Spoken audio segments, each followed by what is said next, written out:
cómo se comportaron estos patrones y qué podíamos saber con la información disponible.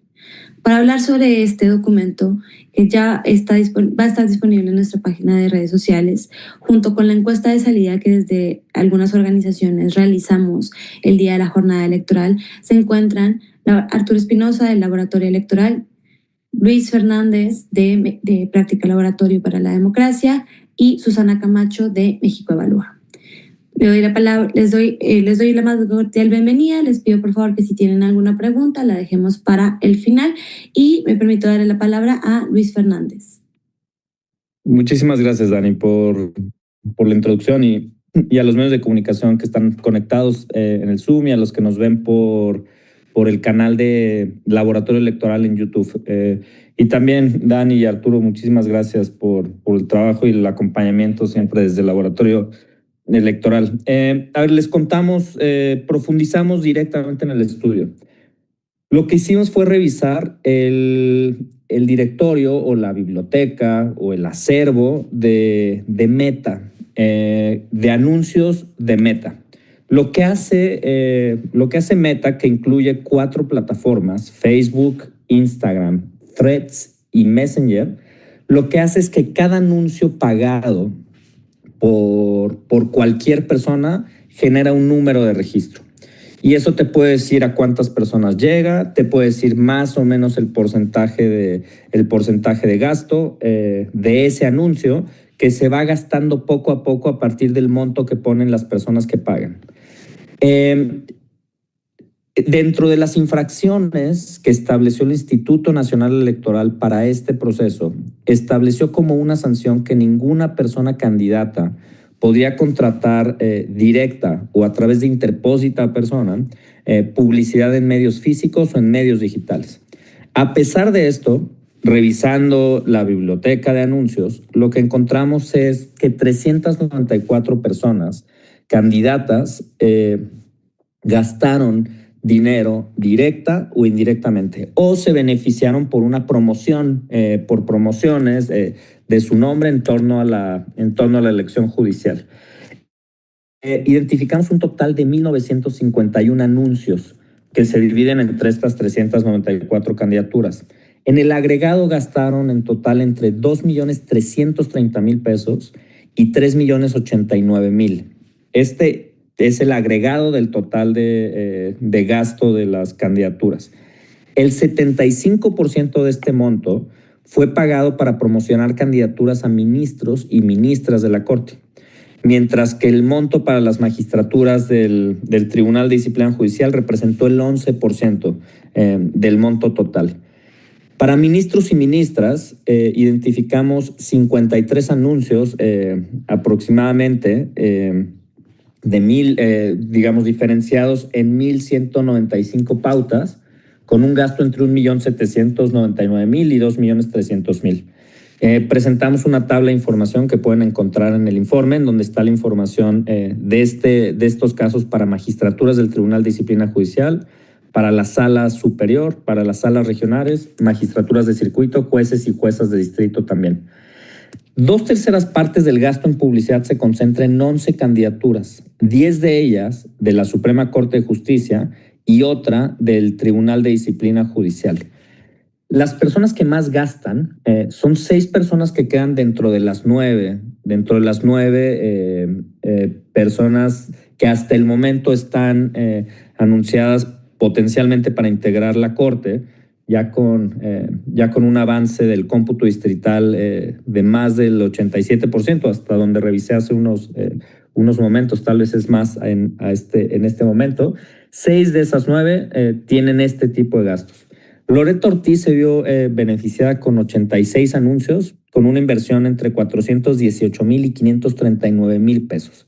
Digamos, ese es el mayor gasto. La segunda persona es Yasmín Esquivel, con 390 anuncios, con un presupuesto entre 370,000 y 483,000 pesos.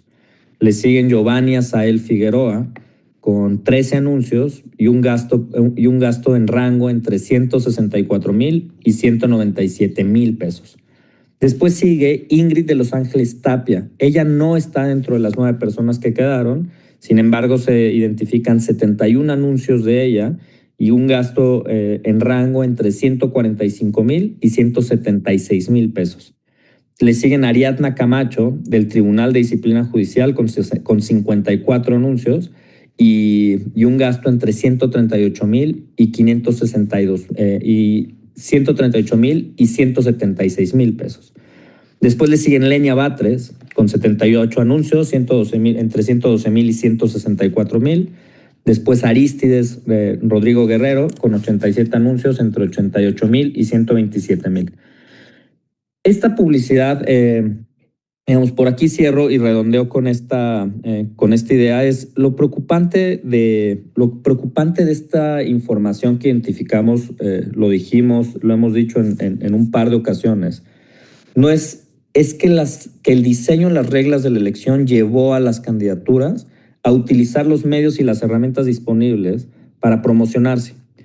Al no poderlo hacer directamente, gastan a través de terceras personas. Lo que identificamos es que gastan a través de medios de comunicación falsos o que se crean solamente para publicitar a un par de perfiles en específico, personas cercanas o de grupos cercanos que son quienes pagan la publicidad para varias candidaturas. Todo esto lo identificamos y está establecido en el informe.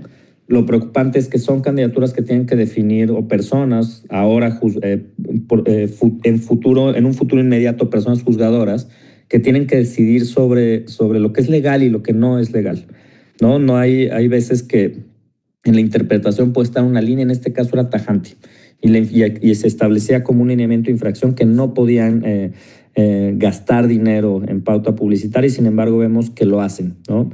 Y eso, bueno, nos puede generar una reflexión sobre la ética de las propias candidaturas que hoy van a llegar a resolver conflictos en este país.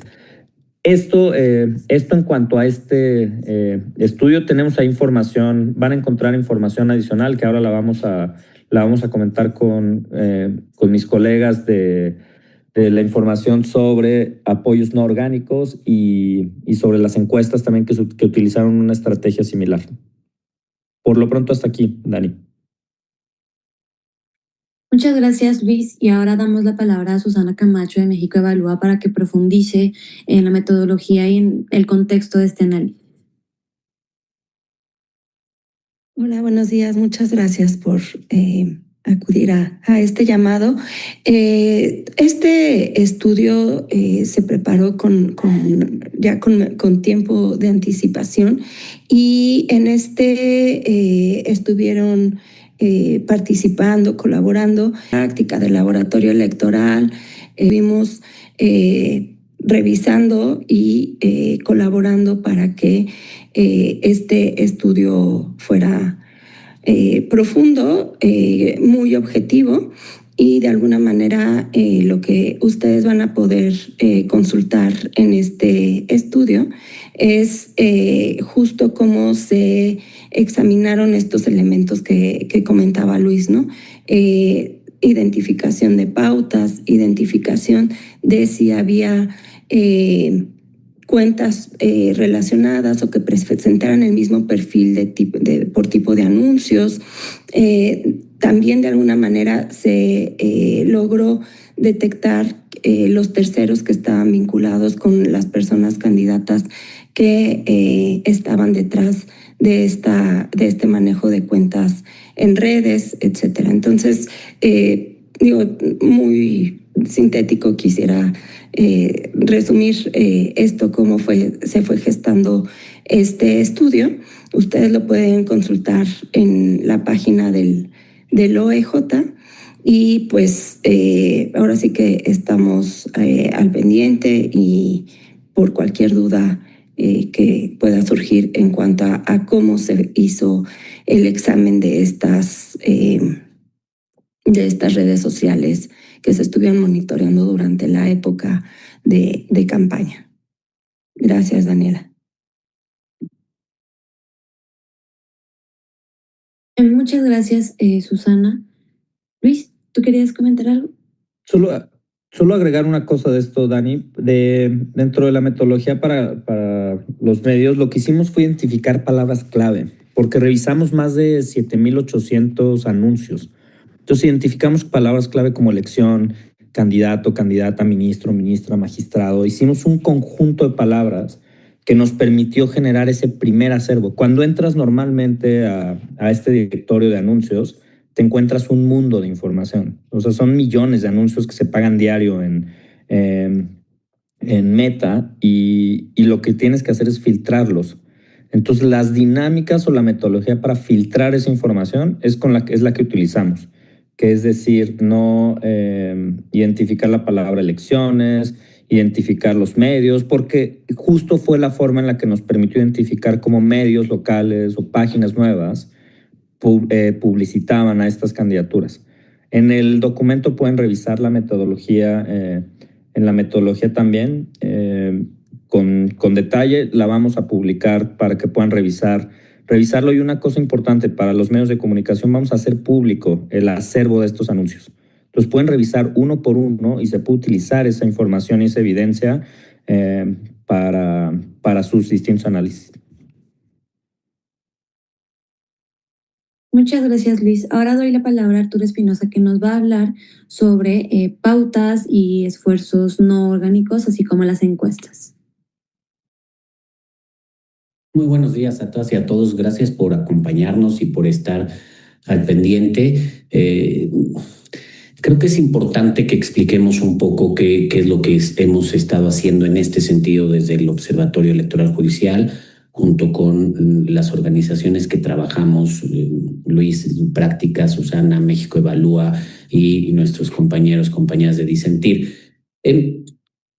Lo que detectamos fue esta compra de publicidad, que hay que decirlo, está prohibida por las reglas de esta elección, a través de un ejercicio, en algunos casos directamente a través de sus cuentas, algunos de los candidatos y candidatas, pero otros a través de una estructura paralela que fueron creando, una estructura que es creada exprofesamente para poder hacer esta publicidad por cuentas terceras y que se genera a partir de actores que tienen interés en posicionar de manera velada, agresivamente, porque eso es mucho dinero en pautas, pero velada porque es, digamos, escondida a ciertos perfiles. Hay cuentas que detectamos que son cuentas recientemente creadas, que son cuentas más parecidas a un bot que a otro, que son cuentas que claramente tienen una ideología o que claramente tienen un perfil con una visión afín en su mayoría al oficialismo o a la cuarta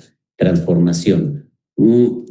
Se presentan en algunas de ellas patrones atípicos o patrones anormales, como son usuarios sin foto, como son páginas de reciente creación, sitios web que calificamos como sospechosos o que se presentan como informativos, pero pues tienen esta clara tendencia o tienen la misma nota.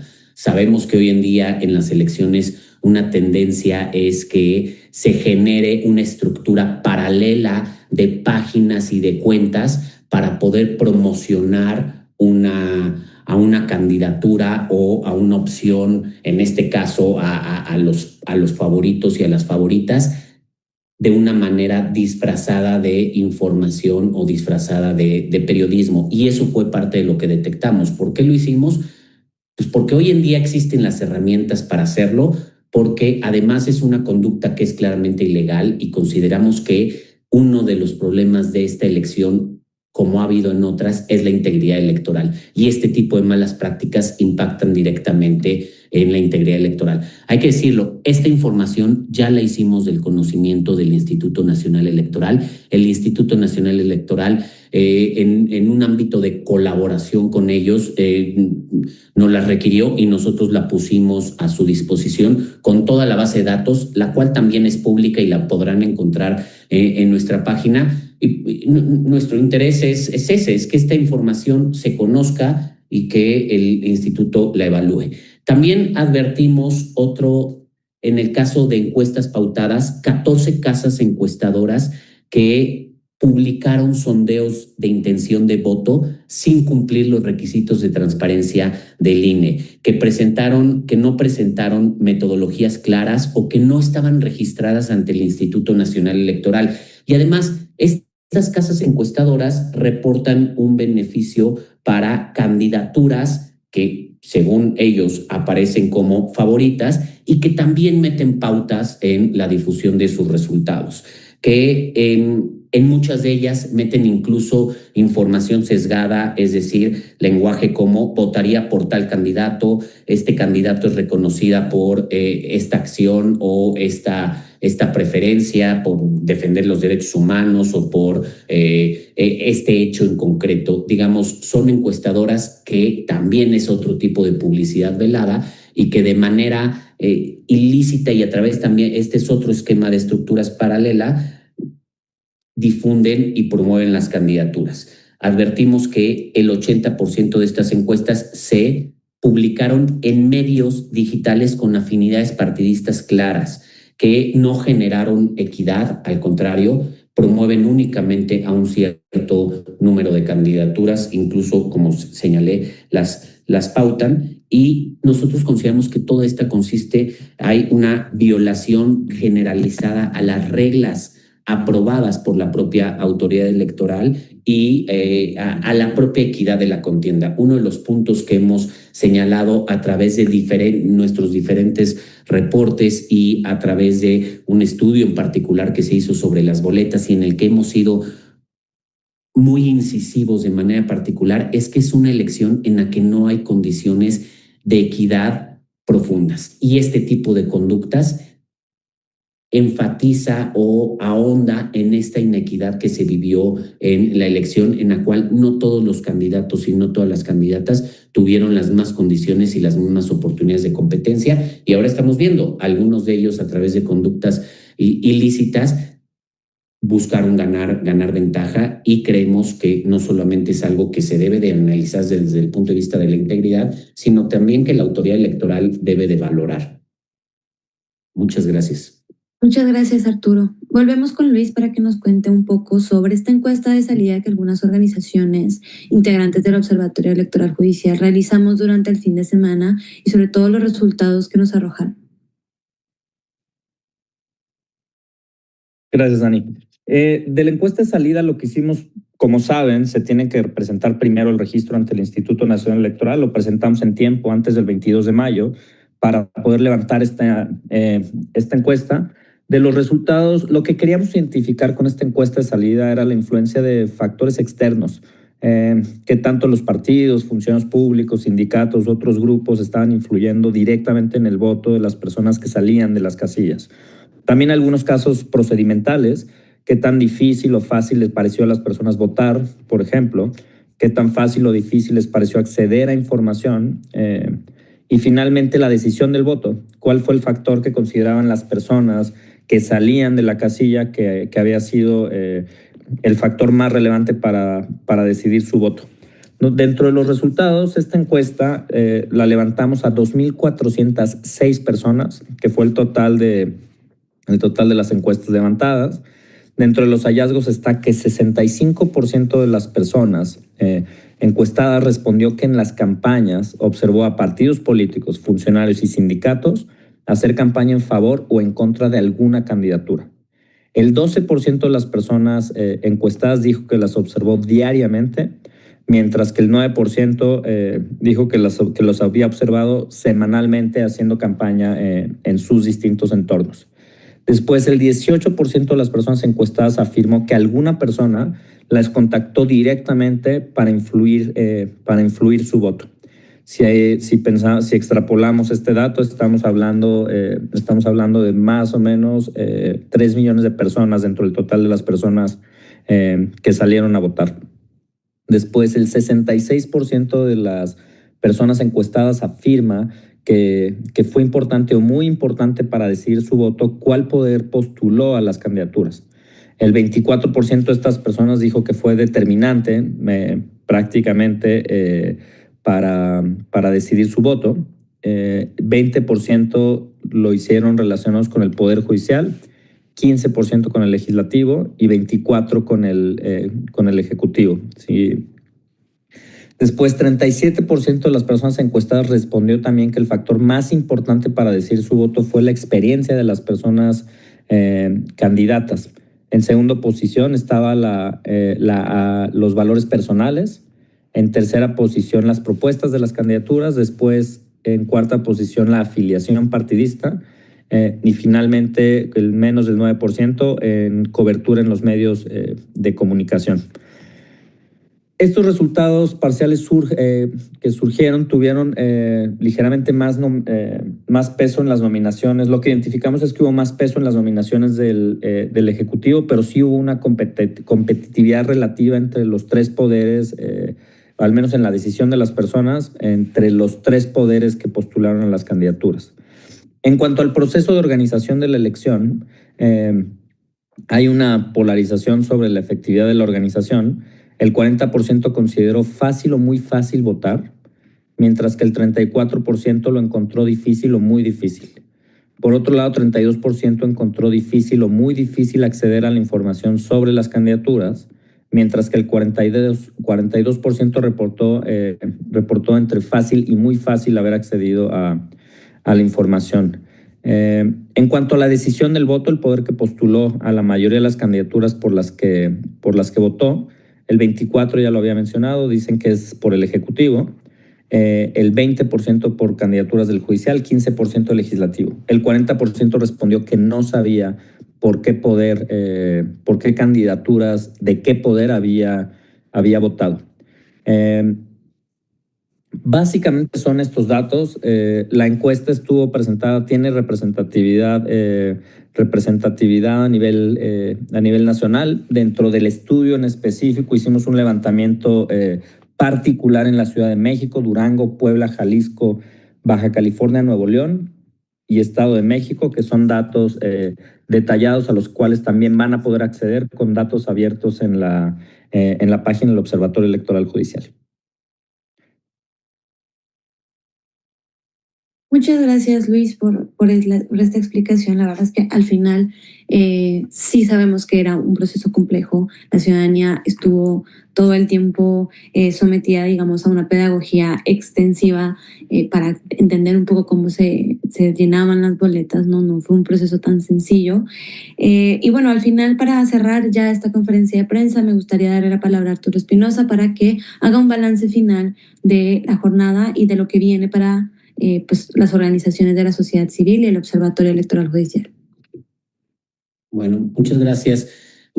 Reserva, daremos una nueva conferencia de prensa el 11 de junio, en el cual haremos un balance final muy puntual, no solo de la jornada electoral, sino de los cómputos. Los cómputos están corriendo y presentaremos un informe final hacia finales de este mes con recomendaciones muy puntuales.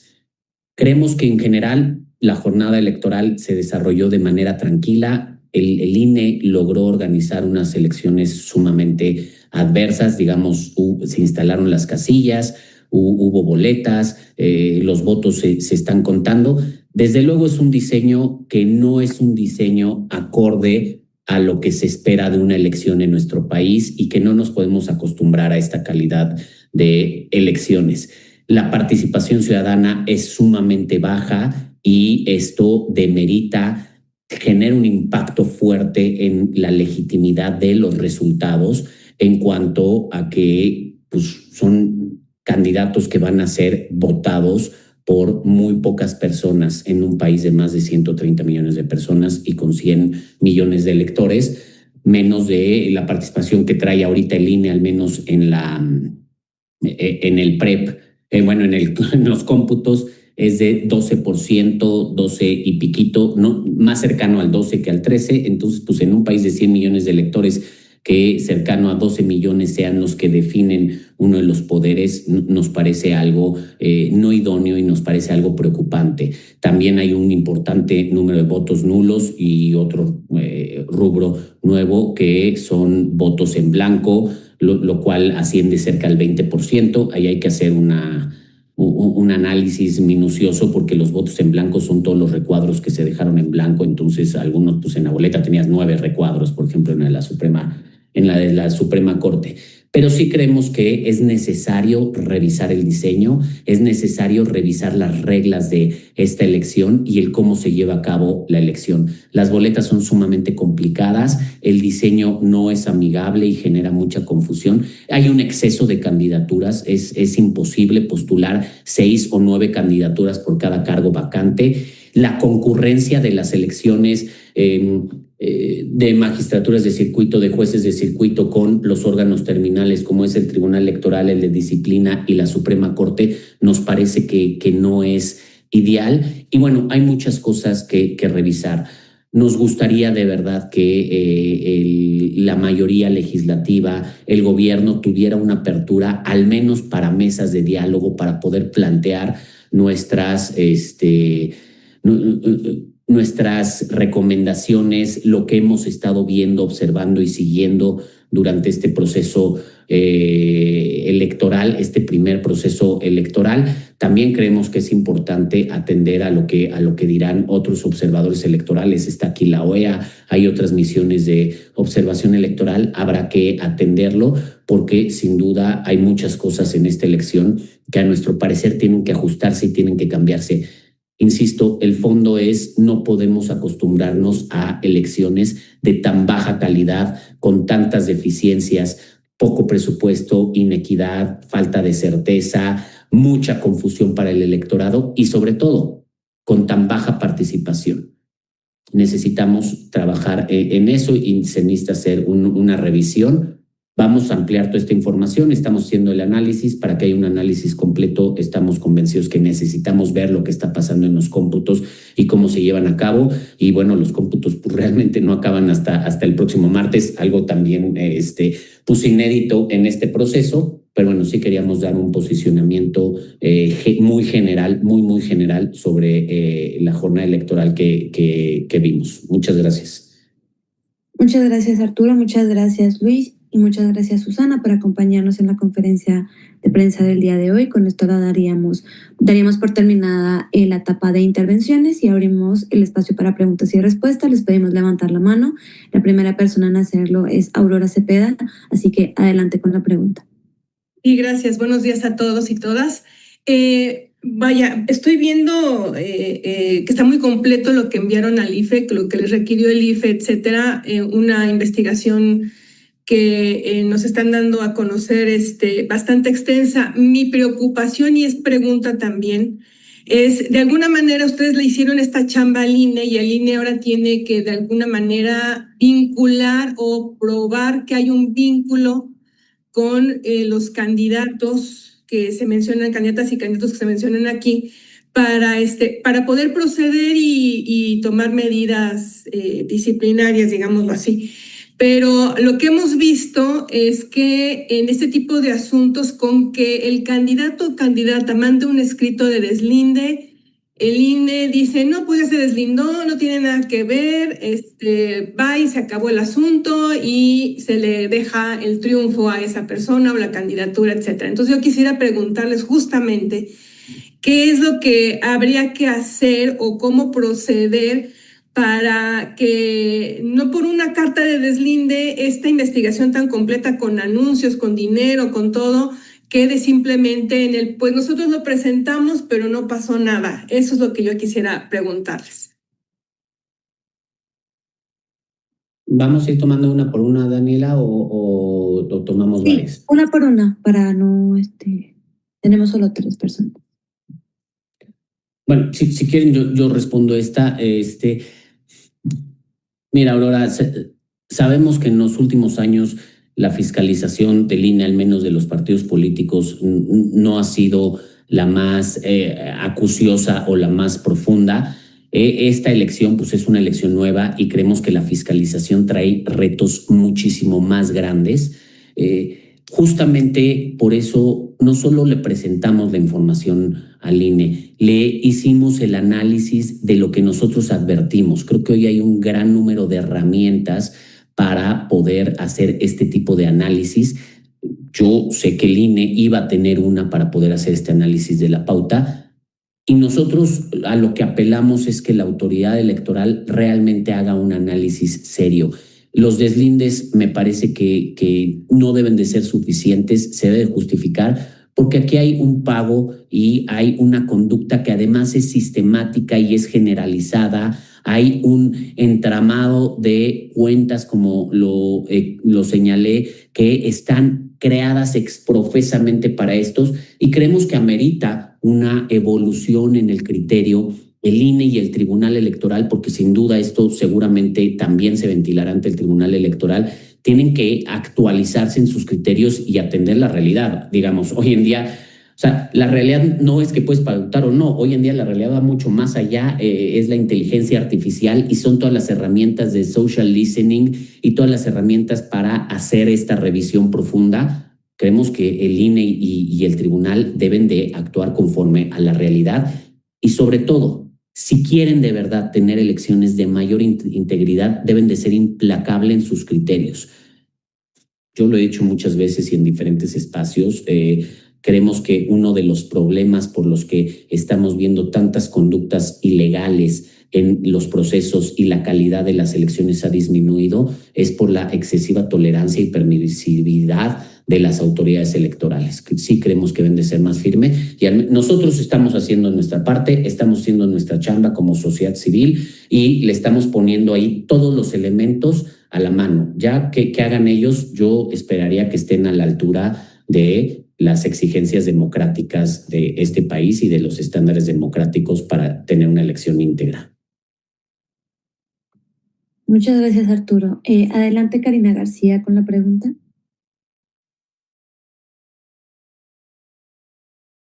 Hola, buenos días. Karina García, de Expansión Política. Quisiera preguntar sobre estas consecuencias que podrían tener eventualmente el acreditarse el pago de la pauta publicitaria y las encuestas veladas. Si eventualmente el criterio sugerido en esta evolución que proponen sería que se acreditaran a las personas beneficiarias y eventualmente podrían rebasar los topes de campaña, que en realidad fueron muy bajos. Esa es una. La segunda, sobre las encuestas pagadas que detectaron, a quiénes beneficiaron por persona y por cargo, así como hicieron con las evidencias de pauta publicitaria en redes, saber de estas encuestas ficticias que se presentaron, ¿no? Y la tercera tiene que ver con la encuesta que ustedes levantaron a los ciudadanos, si ahí hubo alguna respuesta o alguna pregunta sobre los acordeones y qué detectaron. Gracias.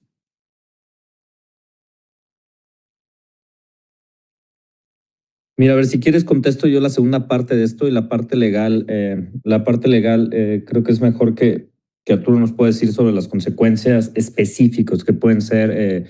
A ver, lo primero es que tiene que existir sanciones, ¿no? Yo nada más me iría con esa parte más política, porque es evidente, ¿no? No es algo que está a la vista de las personas y no se puede negar. Entiendo el vínculo jurídico que puede existir, pero a pesar de eso está claramente identificados y están claramente beneficiadas, ¿no? Y están las pruebas, está la información, está cuántas personas le llega esta información, cada una de las impresiones de los medios de los anuncios que pagan. Y esta es evidencia, como ya lo mencionó muy bien Aurora, que nos solicitó el Instituto Nacional Electoral a través de la Unidad Técnica de Fiscalización. La entregamos con todo el detalle y ahora sí esperamos que esto tenga consecuencias. De lo contrario, las reglas, las reglas del juego están para romperse todo el tiempo. Y las reglas del juego no te permiten delimitar los límites o poner con claridad los límites sobre los cuales juegan las distintas candidaturas. Y lo que te hace es pensar que hay personas que pueden pasar esos límites con mucha facilidad y sobre todo sin consecuencia. Entonces esperamos que lo tomen con la seriedad debida, y eso sí lo reitero con el compromiso que tenemos como Observatorio Electoral Judicial de revisar y preparar esta información y entregarlo a las autoridades en aras de colaborar con el trabajo que deben de realizar ellos de fiscalización en este tipo de ejercicios. Sobre las encuestas veladas, en el informe que que presentamos, Karina, viene la información de quién se beneficia en cada una de las encuestas. El ejemplo es, por ejemplo, la casa encuestadora Gobernarte ponía a Lenia Batres y Arístides Guerrero constantemente, y son los nombres que mencionaba en sus encuestas. Massive Caller mencionaba a Paula María García Villegas, Mitofsky a Sergio Molina, Encol, Lenia Batres. Hay otra que se llama Territorial Encuestas, a Lenia y a César Mario Gutiérrez. Metametrics a Yasmín Esquivel y a César Gutiérrez. En fin, lo pueden revisar con detalle en este informe que presentamos adjunto, y también vienen los vínculos a las encuestas para que ustedes puedan revisar ahora sí que de primera fuente en dónde está esa información. Sobre los acordeones, en la encuesta que presentamos no hicimos una pregunta de los acordeones, entonces no es información que hayamos puesto. Cuando hicimos el diseño de las encuestas todavía no estaba la discusión tan álgida en torno a los acordeones, y no la pusimos como pregunta para identificar cómo influyó en el voto de los electores. Bueno, de la parte jurídica y de las sanciones, yo lo que te diría, Karina, mira, a mí me parece que hay sanciones claras por violar las reglas de fiscalización, y el INE ha sido muy estricto en muchas de ellas. A mí me parece que la carga de fiscalización que les ha exigido a muchos de los candidatos que están usando recursos propios es excesiva. El reporte diario, el marcar la agenda, el cualquier mínimo gasto, lo cual pues realmente no es acorde a una fiscalización de este tipo. Pero sí me parece que había reglas muy claras en cuanto al origen del financiamiento y en cuanto a la prohibición de comprar pauta en redes sociales de manera directa o a través de terceros. Y las sanciones también son muy claras, las cuales van desde sanciones económicas hasta la cancelación del registro de la candidatura, o incluso a mí me parece que aplicaría la causal de si hay un rebase de topes de gastos de campaña o si la conducta es lo suficientemente grave, de anular la elección. Habrá que ver aquí cómo se aplica en este caso, pero creo que eso está dentro de la discrecionalidad de la autoridad. A mí me parece también en ese sentido que es momento de que la autoridad electoral sea firme, porque si no, estas elecciones y cualquier proceso electoral en México se va a volver una simulación, como ya lo hemos visto en muchos casos, como lo vimos en 2024 con las campañas anticipadas, con las bardas estas publicitarias que aparecieron en todo el país y que eran pintadas espontáneamente por ciudadanos, o los espectaculares que también aparecieron. Yo creo que la autoridad electoral tiene que ser mucho más firme en este sentido. Hay un criterio del tribunal que hace referencia al levantamiento del velo, que quiere decir que la conducta se va más a fondo y se va a ver realmente detrás qué hay de esta conducta.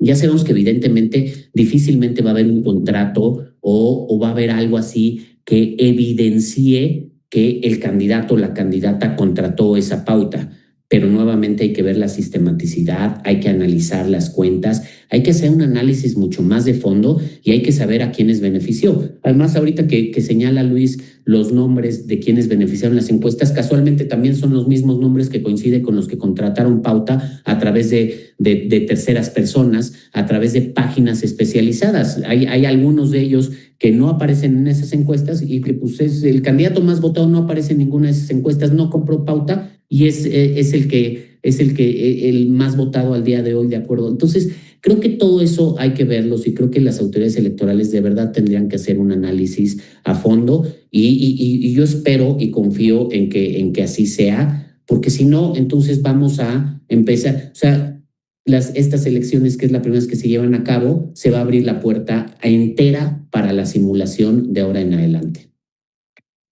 Muchas gracias, Arturo. Muchas gracias, Luis. Y damos por último la palabra a Erika de Reforma. Hola, muchas gracias. Buenos días. Solo para cerrar esto que hablas de la simulación, una vez que vimos que esta voraz campaña que hizo Morena, pues sí le funcionó, porque pues prácticamente quienes aparecen en los acordeones son los mismos que llevan ahorita la mayor cantidad de votos y van a quedar como los ministros. En esta reflexión que incluso el tribunal y el INE han pedido se abra una vez pasado el proceso. ¿Tú pedirías que ya de lleno se metan los partidos en vista de que pues, ya no hubo pudor y se violentó la legislación? Gracias. Híjole, Erika, es un debate bien difícil. Casualmente, ayer estuvimos en una reunión analizando un poco los resultados con expertos internacionales y demás, y yo honestamente no señalé nada, pero hubo quienes sí, nacionales e internacionales, manifestaron que pues, no verían mal que haya participación directa de los partidos políticos. Como observatorio no tenemos una posición en este sentido, no sabremos si será una recomendación o no, y lo dejo muy claro porque es de los temas que tenemos que platicar y seguro habrá una discusión interna en torno a cuáles son las recomendaciones, ya que queremos presentar recomendaciones muy puntuales y muy acertadas y además viables, ¿no? Porque podemos querer cosas que sean utópicas. Yo en lo personal, como especialista en temas electorales, como un observador de todo este proceso inédito, a mí en principio no me gusta la presencia de los partidos políticos. Creo que son elecciones sin partidos políticos, creo que son elecciones en las que la administración pública, los partidos políticos se deben de mantener al margen porque el simple hecho de permitir o tolerar su intervención en el proceso ya implica una señal clara de politización de la justicia. Y eso a mí no me gusta en ningún sentido y de ninguna forma posible. Ahora entiendo que ellos tienen las estructuras, pero yo al día de hoy sí tengo una posición bastante convencido de que los partidos políticos no. De hecho, a mí no me gustó la sentencia del Tribunal Electoral que permitía la promoción de la participación ciudadana y de la elección por parte de servidores públicos, por parte con uso de recursos públicos, porque justo si de por sí ya sabemos que iban a abrir la puerta, esto les facilitó más la entrada en ese sentido. A mí no me gusta, creo que es una lógica de elección totalmente diferente y las estructuras partidistas o las gubernamentales no deben de intervenir. Me parece que es una de las garantías que se debe tener si queremos aspirar a una mínima independencia y autonomía de la función jurisdiccional y reducir las posibilidades de la politización de la justicia, que me parece que es uno de los efectos más perniciosos de esta reforma y de este sistema de elegir jueces y jueces. Pues perfecto, no sé, muchas gracias a quienes nos acompañaron el día de hoy con esta última pregunta y esta última respuesta. Daríamos por terminada la conferencia de prensa. Les agradecemos su cobertura y la difusión del informe que ya se encuentra disponible en oej.mx. Muchísimas gracias y nos vemos el 11 de junio. Muchas gracias, buen día. Gracias a todos.